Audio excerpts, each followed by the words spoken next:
नमस्कार, स्वागत है आपका हमारे इस YouTube चैनल पर। मैं मुनमुन श्रीवास्तव आपका हार्दिक अभिनंदन करता हूं।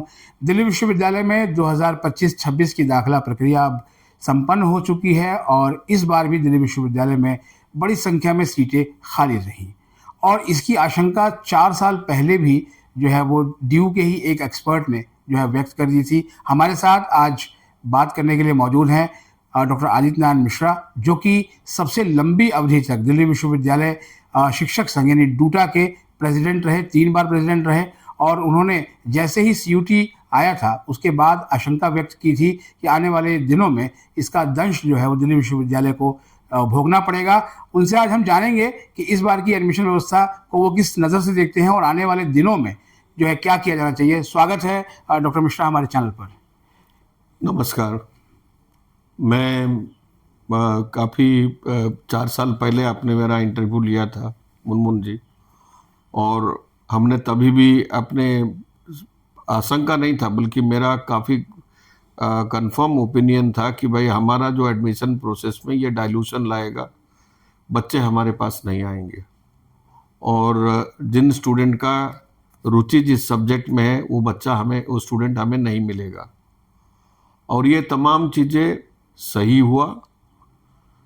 पिछले साल हालत और भी ख़राब था, इस बार कम से कम कुछ बच्चों को कुछ राहत मिला।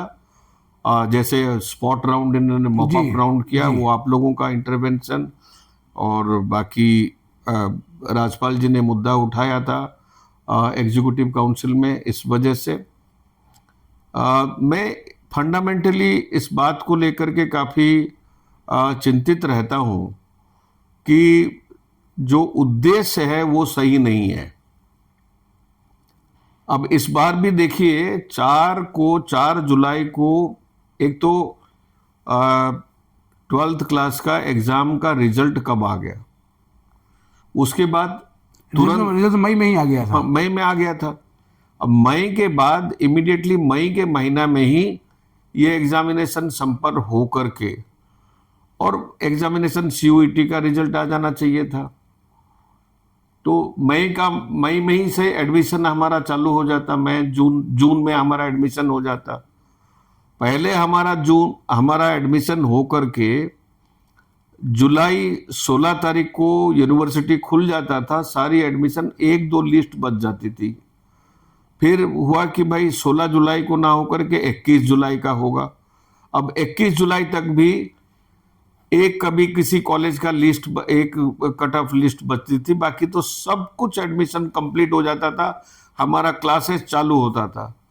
अब 1 अगस्त से भी चालू करने के बाद ना स्टूडेंट्स हैं, और जो स्टूडेंट्स आए आधे मन से आ रहे हैं, उनको यही नहीं पता है कि ये कोर्स करेंगे या कोई और कोर्स करेंगे। अब जो सीट बच गई 9,000 प्लस सीट है, लेकिन अगर हकीकत में देखा जाए ये 14,000-15,000 सीट बच गई है।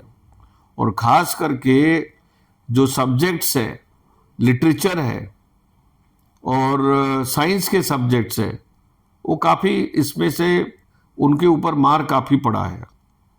और बहुत सारे कॉलेजेस में, बहुत प्रसिद्ध अच्छे कॉलेजेस में भी, जैसे बायोलॉजी, जियोलॉजी, ये सब सब्जेक्ट्स में भी बच्चे नहीं हैं, केमिस्ट्री फिजिक्स में भी बच्चे नहीं हैं, संस्कृत में नहीं है, उर्दू में नहीं है, पर्शियन में नहीं है, जबकि बहुत सारे सब्जेक्ट्स और भी बहुत सारे सब्जेक्ट्स में बच्चे नहीं हैं। आए हैं कुछ बच्चे, एडमिशन लेकर के चले गए। दरअसल हो क्या रहा है, ये जो प्रयास है ना कि पहले प्राइवेट का सीटें भरेगी, इसके बाद हमारा जो एडमिशन का प्रोसेस चालू होगा जी, और इसके लिए सारी प्रयास की जाती है। अब प्राइवेट में जब एक बार बच्चा एडमिशन ले लिया 21 लाख, 20 लाख या 25 लाख रुपया दे करके, चाहे कहीं भी लिया, उससे आजकल ज़्यादा ही लगता है, कम कहीं नहीं लगता है। फिर हर सेमेस्टर का पैसा भी लगता है, काफ़ी एक्सपेंसिव है। जब ले लेगा इसके बाद छोड़ करके तो नहीं आएगा हमारे पास, क्योंकि वो फीस वापस नहीं करेंगे, और फीस वापस नहीं होगा। और फिर यहां अनसर्टेनिटी है कि होगा या नहीं होगा, ये भी कुछ तय नहीं होता है। अब जो स्टूडेंट्स का ये एक, जैसे कि अंधेरे में आप ढूंढ रहे हैं कोई चीज, वैसे ही ये एडमिशन प्रोसेस हो गया। बच्चा लेना चाहता है किसी चीज में एडमिशन, उसको मिल जाता है स्टूडेंट को कोई। और जो गरीब घर के बच्चे हैं वो सबसे ज्यादा पीड़ित है। आज जो कॉलेजेस में जो फीस स्ट्रक्चर बढ़ गया है, वो फीस स्ट्रक्चर का दबाव पेरेंट्स के ऊपर पड़ रहा है। जो तुरंत में दूर दूर से जो खास करके गर्ल स्टूडेंट्स या बॉयज जो भी आ रहे हैं इस उम्मीद के साथ, वो आ करके यहां से वापस जा रहे हैं, वो नई एडमिशन ले रहे हैं। मान लीजिए 40-45 हजार रुपया अगर उनका एडमिशन में ही लग गया तो आगे का खर्चा भी है, महंगी फीस की वजह से। महंगी फीस और प्लस जो सस्टेनेंस है, दिल्ली में रहने का जो खर्चा है, वो मध्यम वर्ग परिवार का भी कमर तोड़ देता है। और निम्न मध्यम वर्ग और जो जो गरीब लोग हैं, जिनको एक पब्लिक एजुकेशनल इंस्टीट्यूशंस एक उम्मीद के रूप में जगी थी कि भाई यहाँ आकर के हम अपने तकदीर को बदल सकते हैं, हम शिक्षा प्राप्त कर सकते हैं, हमारा सामाजिक हालात, हमारी पारिवारिक हालात को हम सुधार सकते हैं, देश के ग्रोथ में हम पार्टिसिपेंट हो सकते हैं, वो सारी सपना खत्म होता हुआ मुझे नजर आ रहा है। क्योंकि गरीब घर के बच्चे तो आजकल आ नहीं पा रहे, फीस भी बढ़ गया, और सीयूईटी का रिजल्ट वो परीक्षा देने के लिए उनको दूर आना पड़ता है। फिर कोचिंग सेंटर का तैयारी के लिए मैं आपको बता रहा हूं, ये तो 12th क्लास का एग्जामिनेशन का कोई अहमियत ही इसकी मतलब नहीं रह गया। तो इन सारा सिचुएशन में जब आज 12 से 14 हजार बच्चे, अभी मॉप अप राउंड भी हुआ, यूनिवर्सिटी ने एक प्रयास किया, मॉप अप राउंड भी कराया, फिजिकल बुला करके कराया, बहुत कमी थी लेकिन एक अच्छा प्रयास था। लेकिन हुआ क्या, उसमें 1200-1400 सीट भरी, और बाकी सारा सीट खाली रह गई। देखिए, पहले जो एडमिशन होते थे उसमें एक सेक्शन है तो 40-50 बच्चे तो हर कॉलेज में हर सब्जेक्ट्स में ज्यादा एडमिशन लेते थे। और हम लोग दे भी देते थे इसलिए कि भाई अगर वो छोड़ करके चला भी जाएगा, कुछ बच्चे चले भी जाते हैं, कुछ लोग कहीं और चले जाते हैं, किसी का आईआईटी में हो गया, किसी का इंजीनियरिंग में हो गया, या किसी का कुछ हो गया, ऐसे अच्छा जगह तो पर मेकअप हो जाता था, वो मेकअप हो जाता था। अब तो जो सैंक्शन स्ट्रेंथ है, वो स्ट्रेंथ को भी हम मीट नहीं कर पा रहे हैं। यानी जो ये खाली सीटें हैं ये सैंक्शन स्ट्रेंथ है, सैंक्शन स्ट्रेंथ का भी जो सीट है वो उसको हम मीट नहीं कर पा रहे, उससे कम स्टूडेंट्स आ रहे हैं। तो इट्स ए गवर्नमेंट यूनिवर्सिटी, एक पब्लिक फंडेड यूनिवर्सिटी में अगर सीट खाली रहती है तो टैक्स पेयर के ऊपर उसका प्रभाव पड़ता है, और यूनिवर्सिटी के ऊपर एक बहुत बड़ा सा सवालिया निशान खड़ा होता है कि हमारे पास बच्चे आज क्यों नहीं। इसका एक ही निदान है, ये सीयूईटी को खत्म किया जाए। जो यूनिवर्सिटी सीयूईटी में रहना चाहता है वो रहे, दिल्ली यूनिवर्सिटी को अविलंब इस सीयूईटी से क्विट करना चाहिए अगर दिल्ली यूनिवर्सिटी को बचाए रखना चाहते हो। हमारे पास हिंदुस्तान के हर सेक्शन से और हर ज्योग्राफिकल लोकेशन से हमारे पास बच्चे आते थे। हम किसी के ऊपर किसी प्रकार का प्रतिबंध नहीं करते थे, हम कोई आर्थिक आधार पर या किसी आधार पर नहीं, गवर्नमेंट का जो भी रिजर्वेशन पॉलिसी है अक्षर हम पालन करते थे। जो सामाजिक न्याय है, शिक्षा सामाजिक न्याय के माध्यम से ही प्राप्त हो सकती है। यहां तक कि बाबा साहब अंबेडकर ने कहा एजुकेट, ऑर्गेनाइज एंड, तो एजुकेशन ही में अगर हम फॉल्टर कर जाएंगे और डीयू में पढ़ने का तो सपना रहता था बच्चों का कि भाई कम मतलब फीस में अच्छी पढ़ाई, अच्छा परिणाम आता था। कम पैसे में तो होना चाहिए। देखिए, सरकार का फिर जिम्मेदारी क्या है? अगर शिक्षा ही प्रोवाइड नहीं कर सकती है सरकार, मैं प्राइवेट घरानाओं का, यूनिवर्सिटीज का विरोध नहीं करता हूं, वो तो खुलेंगे, खोलने दीजिए, लेकिन सरकारी संस्थाओं का ना पैसा में कटौती करना चाहिए, ना उसका एडमिशन प्रोसेस में दखल अंदाजी करना चाहिए। जब उसको एडमिशन प्रोसेस में उसका गला घोट देंगे, आप तब एडमिशन चलाते हैं जब सारे बच्चे सेटल हो जाते हैं बाहर में, तो हमारे पास आएगा क्यों? मई का महीना में हम क्यों नहीं एडमिशन कर रहे हैं, प्रोसेस चालू क्यों नहीं कर रहे हैं? जून में हमारा एडमिशन हो जाता, बचे कुछ जून जुलाई में हम अपने क्लासेस चालू कर देते। हमारा सत्र बिगड़ गया है जी। हमारा कोर्सेस करिकुलम को हम खत्म नहीं कर पा रहे हैं। जहां पहले 5 क्लास लेते थे, आज 3 क्लास में तब्दील कर दिया गया। और जब एडमिशन ही लेट होगा, बच्चा लेट में आएगा, वो इक्विप नहीं हो पाता है, ये वो सारा स्टडी से और सारा परिवेश से नहीं हो पाता है। तो एक बेहतरीन यूनिवर्सिटी को ध्वस्त होने में हमें प्रयास करना चाहिए, हमें बचे। और मैं ये डिमांड करता हूँ, ये यूनिवर्सिटी का भलाई के लिए है, समाज में जो लोगों का जो उम्मीद है दिल्ली विश्वविद्यालय से, उसको देख करके है कि जो यूनिवर्सिटी ये जो CUET से बाहर जाना चाहते हैं उनको मौका मिलना चाहिए, मतलब उनको एग्जिट का मौका दिया जाए। बिल्कुल एग्जिट करना चाहिए। और दिल्ली यूनिवर्सिटी तो रेजोल्यूशन पास करके पत्र लिखे, जब तक हम लिखेंगे, हमारा तो हम लिख चुके हैं, हमारा कोई वैल्यू नहीं है। जब तक यूनिवर्सिटी स्वतः नया प्रयास करे तब तक नहीं होगा। और फिर ऐसे होते होते एक परफॉर्मिंग यूनिवर्सिटी जो है आज एक नॉन परफॉर्मिंग यूनिवर्सिटी में तब्दील हो गया है, ये दुखद बात है। राष्ट्रीय संसाधन का दुरुपयोग हो रहा है इस प्रकार से। यहां पर आप फंड में कटौती मत करिए। दिल्ली यूनिवर्सिटी को जो फंड्स मिल रहा है, आज यूनिवर्सिटी का ही एग्जीक्यूटिव काउंसिल का 12 जुलाई का अगर आप रेजोल्यूशन देखेंगे, उसमें 54 करोड़ का डेफिसिट है, 54 करोड़ का डेफिसिट है। आपको मेंटेनेंस ग्रांट ना कॉलेजेस को ना यूनिवर्सिटी को नहीं मिल रहा है 2015 से। उसका बर्डन किसके ऊपर पड़ रहा है? स्टूडेंट्स के ऊपर पड़ रहा है। मेंटेनेंस ग्रांट वो होता है कि जैसे लाइब्रेरी का मेंटेनेंस हो, लेबोरेटरी का मेंटेनेंस हो, नया इक्विपमेंट खरीदने का, कॉलेज का मेंटेनेंस हो, ये सारे के सारे बर्डन अभी स्टूडेंट्स के ऊपर पड़ रहे हैं। नतीजा ये है, यूनिवर्सिटी में लेबोरेटरीज का हालत खराब हो चुका है।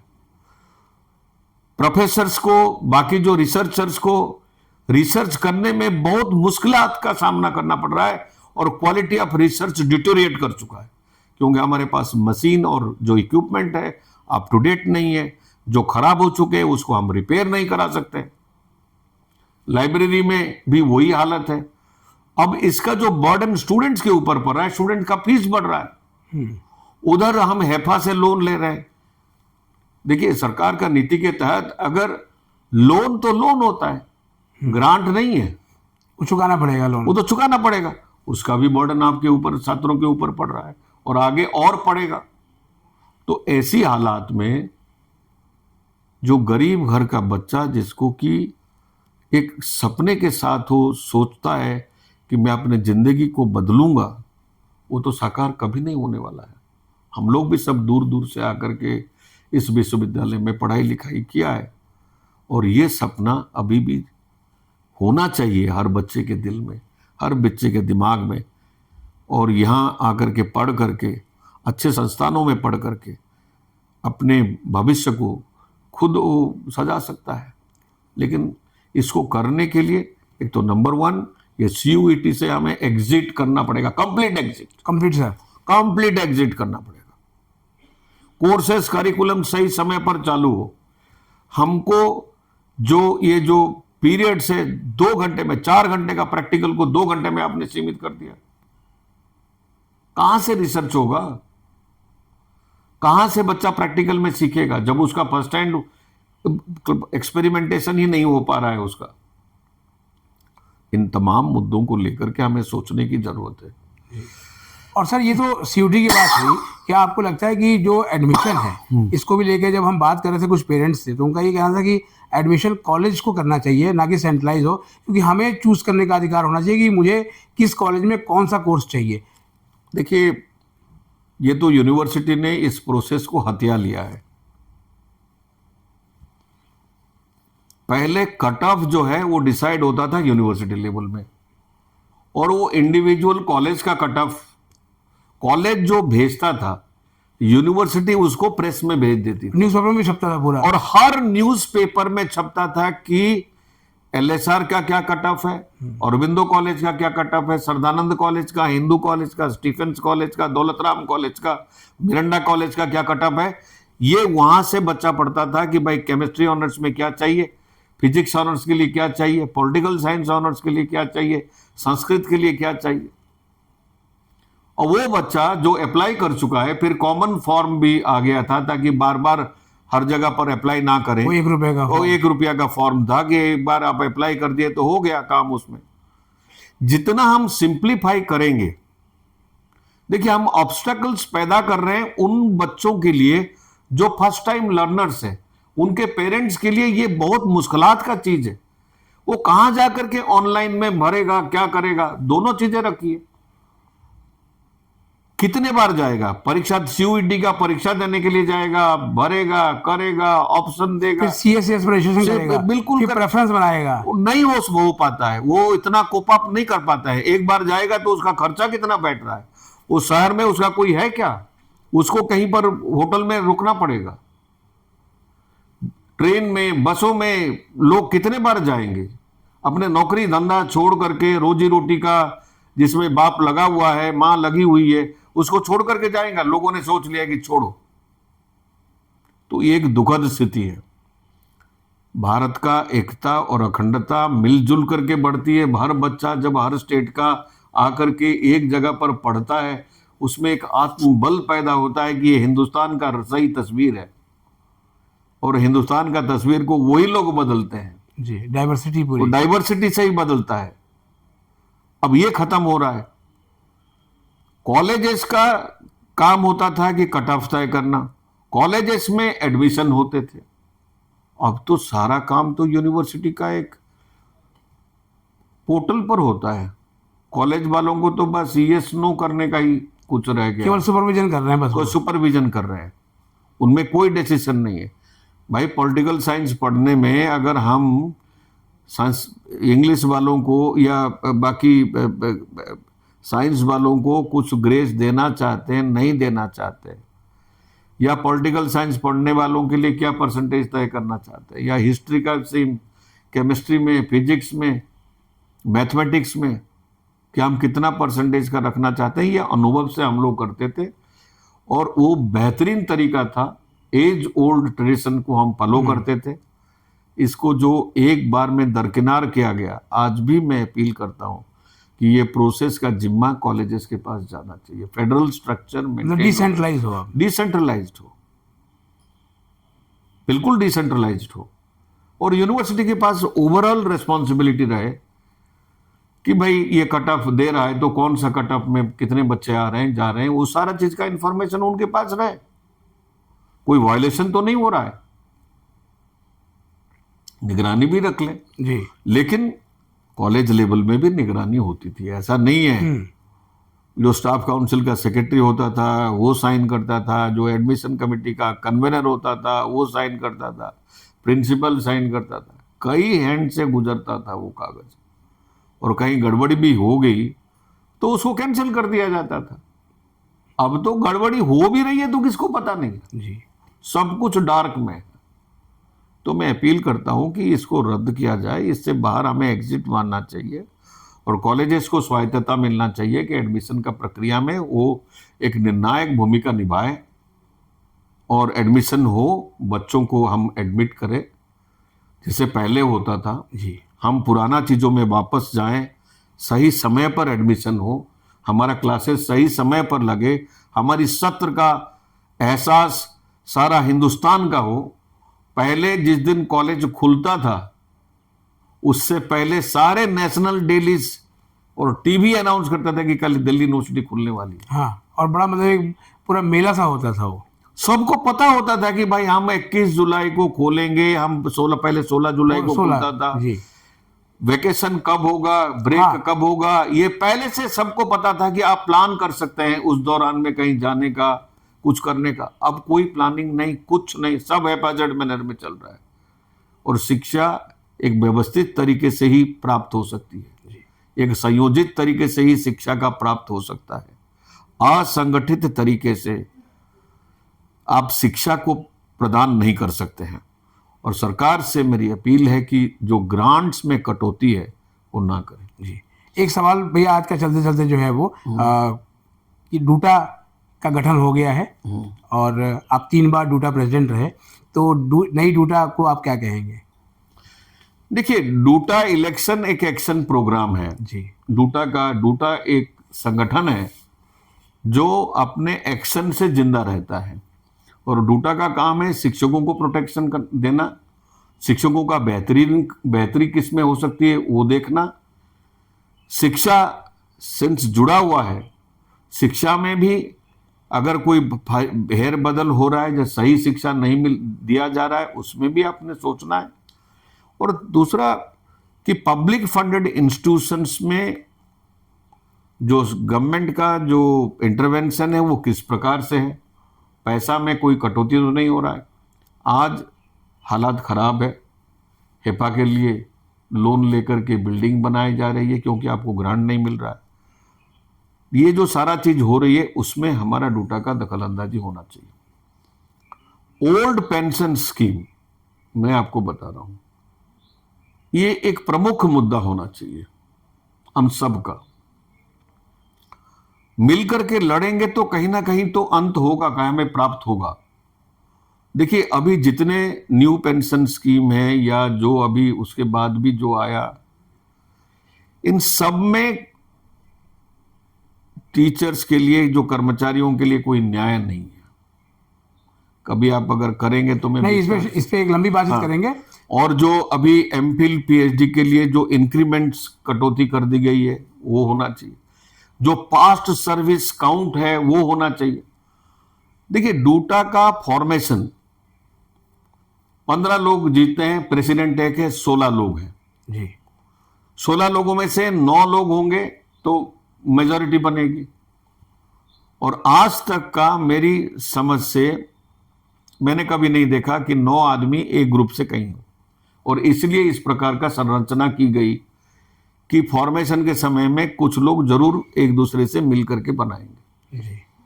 और ये कोई बहुत बड़ा कोई ये चीज नहीं है। हर कोई तो आफ्टर ऑल चाहता है कि भाई शिक्षकों का बेहतरीन हो, शिक्षा का बेहतरीन हो। और अगर इतिहास में अगर आप देखेंगे, हर प्रकार का कॉम्बिनेशन बना है। जो लेफ्ट वाले हैं वो बीजेपी के साथ मिले हैं, बीजेपी के साथ एआईडी भी मिला है, एआईडी के साथ बीजेपी मिला है, इंटक मिला है, तो इंटक बीजेपी के साथ, एनडीटीएफ के साथ मिला है। ये हर प्रकार का जो कॉम्बिनेशन है इससे पहले सब कुछ हो चुका है जी। और इस बार भी ऐसे ही इसी तर्जे पर हुआ है। अगर ऐसे नहीं होगा तो डूटा का फॉर्मेशन भी नहीं होगा जी। लेकिन हम लोग सब लोग मिलकर के एक सामूहिक लक्ष्य का प्राप्ति के लिए, जैसे टीचर्स का वेलफेयर हो, शिक्षकों को, टीचर्स को सुरक्षा मिले, निजीकरण का हमें विरोध करना चाहिए। एनईपी के द्वारा जो शिक्षा में विसंगतियां आ चुकी है उसका तुरंत हमें समाधान करना पड़ेगा, क्योंकि उससे हम अगर कोर्स कंप्लीट नहीं कर पा रहे हैं, हमारे पास चैलेंजेस ऐसे हैं कि हम कोर्स को पढ़ाने के लिए चाहते हैं तभी भी कोर्स कंप्लीट नहीं होता। विस्तार से अगर 1-2 सीरीज अगर आप करेंगे तो मैं तमाम बात करूंगा, लेकिन सभी लोगों को मिलकर के शिक्षकों का हितों का रक्षा करना चाहिए, प्राइवेटाइजेशन का विरोध करना चाहिए, बोर्ड ऑफ गवर्नर्स का विरोध करना चाहिए जो आ रहा है, और ओपीएस के लिए हमें लड़ना चाहिए। जो पीएचडी और एमफिल का इंक्रीमेंट है उसके लिए हमें लड़ना चाहिए, उसको प्राप्त करना चाहिए। पास्ट सर्विस को काउंट कराना चाहिए। 12 कॉलेजेस में जिस प्रकार से लोग, टीचर्स को तनख्वाह की प्रॉब्लम हो रही है, वहां अपॉइंटमेंट्स नहीं हो पा रहा है। मैं भी क्षुब्ध हूं इन सारा चीजों से और मैं सही से बता रहा हूं कि हमें एक निर्णायक चीजें करना पड़ेगा उसके लिए कि भाई ये सारा चीजों का समाधान हो, शिक्षकों को सैलरी सही समय पर मिले, मेडिकल बेनिफिट्स का नाम पर आजकल 0 हो चुका है। तो इन तमाम मुद्दों को लेकर के हमें लड़ने की जरूरत है जी, बहुत बहुत और धन्यवाद। सामूहिक लड़ाई से ही हम प्राप्त कर सकते जी, बहुत बहुत धन्यवाद सर हमें समय देने के लिए, और कुछ और मुद्दों के साथ हम फिर हाजिर होंगे। आज के लिए फिलहाल इतना ही। Thank you. तो आपने सुना डॉक्टर आदिनारायण मिश्रा को, और वो साफ कह रहे हैं कि दिल्ली विश्वविद्यालय प्रशासन को जो है वो CUET से बाहर आ जाना चाहिए अगर ड्यू के पूरे नॉमेनक्लेचर को ठीक करना है, क्योंकि इससे पूरा जो ड्यू का एकेडमिक कैलेंडर है वो छिन्न भिन्न हो चुका है। आप इस राय से कितनी सहमत हैं कमेंट बॉक्स में ज़रूर बताइएगा, और हमारे चैनल पर नए हैं तो चैनल को सब्सक्राइब कर लें और इसे अपने दोस्तों के बीच शेयर करें। मिलते हैं एक और एपिसोड के साथ, तब तक के लिए नमस्कार।